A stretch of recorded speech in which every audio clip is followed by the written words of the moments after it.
Actually লিটারে 20 টাকা এই মুহূর্তে বাড়ানো উচিত হয়নি, কারণ আমরা যে কষ্ট করে তেলটা নিতেছি, যদি তেলটা স্বাভাবিকভাবে সরবরাহ রেখে বাড়াইতো তাহলে আমাদের কোনো অভিযোগ ছিল না। আমরা আমাদের সেম কষ্ট, কিন্তু টাকাও দিতে হবে বেশি, তাহলে এর তো কোনো যৌক্তিকতা নেই।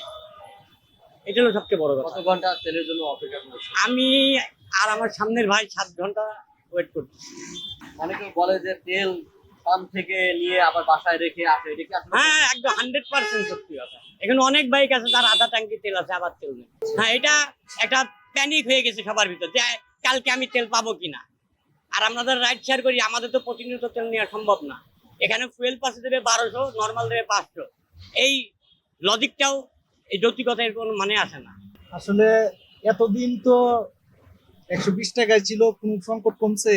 কমে নাই। এখনো তো 140 টাকায় কোনো সংকট কমবে না। মানে তেল মানুষের লাগবে, জ্বালানি লাগবে, সেটা 200 টাকা হোক লাগবে, ঠিক আছে। তবে সরকার যদি মনে করে যেহেতু যে আমাদের জ্বালানিটার দাম বাড়ার দরকার, তাহলে বাড়াবে, তবে এখানে সবকিছু বিবেচনা করে বাড়াবে, ঠিক আছে। এটা আমি মনে করি। তবে জ্বালানির ক্ষেত্রে যদি তেল সম্পর্কে সমাধান হয়, তবে যারা নিয়ন্ত্রণের টাকার দরকার, সেটা নিয়ন্ত্রণের টাকাটা যুক্তি মনে করি আমি।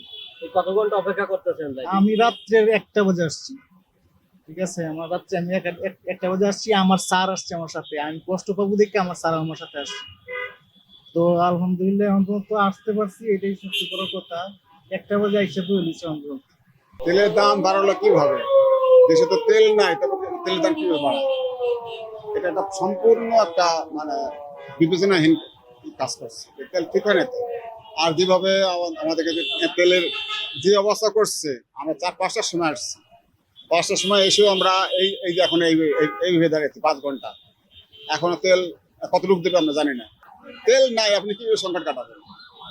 ওরা বলছে তেল তেল আছে, আমাদেরকে পাম্পে তেল নাই। এত বড় লাইন, 12 ঘন্টা 10 ঘন্টা লাইন। তেল তেল কিভাবে আছে আপনি বলেন? তেল কি আছে? ওরা বলছে তেল আছে, কিন্তু আমরা পাম্পের তেল নাই।